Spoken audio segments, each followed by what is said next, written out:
ఇటీవల కేసీఆర్ చేసిన రాజకీయ పునఃప్రవేశం ఒక ఆత్మ పరిశీలనగా కాక ఒక ఆవేశపూరిత ప్రకటనగా కనిపించింది. బీఆర్ఎస్ భవిష్యత్తు బాధ్యతను తానే మోస్తానని చెప్పుకోవటం సహజమే, కానీ అదే సమయంలో జగన్మోహన్ రెడ్డి రాజకీయ భారం కూడా తన భుజాలపై వేసుకోవటం అనవసరమైన వ్యూహంగా మారింది. తెలంగాణ రాజకీయాలకు సంబంధం లేని అంశాలను ప్రెస్ మీట్లో ప్రధానంగా ప్రస్తావించడం ద్వారా కేసీఆర్ తన అసలు పోరాట దిశను తప్పుదోవ పట్టిస్తున్నారనే భావన కలుగుతోంది. ఒకప్పుడు ఉద్యమ నేతగా ప్రజలతో నేరుగా మమైకమైన నాయకుడు ఇప్పుడు ప్రజల తీర్పును అంగీకరించలేని స్థితిలో కనిపించడం విచారకరం.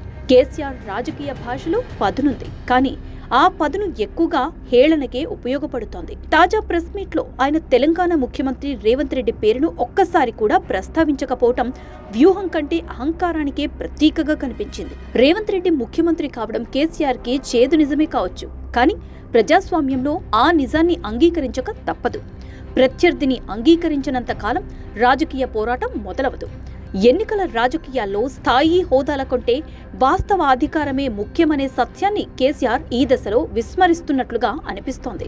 చంద్రబాబు నాయుడుపై కేసీఆర్ పదే పదే దృష్టి పెట్టడం కూడా తెలంగాణ రాజకీయ సందర్భంలో అసంబద్ధంగా మారింది.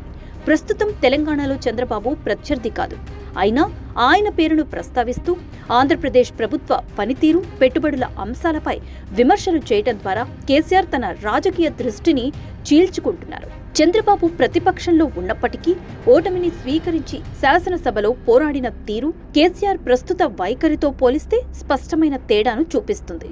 ఓటమిని రాజకీయ ప్రయాణంలోకి ఒక దశగా తీసుకోవటం నాయకుడి పరిపక్వతను నిరూపిస్తుంది. అధికారంలో ఉన్నప్పుడు ప్రజలతో దూరంగా ఉండి ఓటమి తర్వాత కూడా అదే అహంకారాన్ని కొనసాగించడం కేసీఆర్కి రాజకీయంగా నష్టమే. ఉద్యమ పార్టీగా ప్రారంభమైన బీఆర్ఎస్ అధికార పార్టీగా మారిన తర్వాత ఉద్యమ స్ఫూర్తిని కోల్పోయింది. కుటుంబ పాలనపై ప్రజల్లో పెరిగిన అసంతృప్తి ఎన్నికల ఫలితాల్లో స్పష్టంగా కనిపించింది. అయినా ప్రజలు ఎన్నుకున్న ప్రత్యామ్నాయాన్ని గౌరవించకపోవటం ప్రజాస్వామ్య విలువలను తృణీకరించినట్లే. రాజకీయాల్లో ఓటమిని అంగీకరించడమే నాయకుడి హుందాతనాన్ని పెంచుతుంది.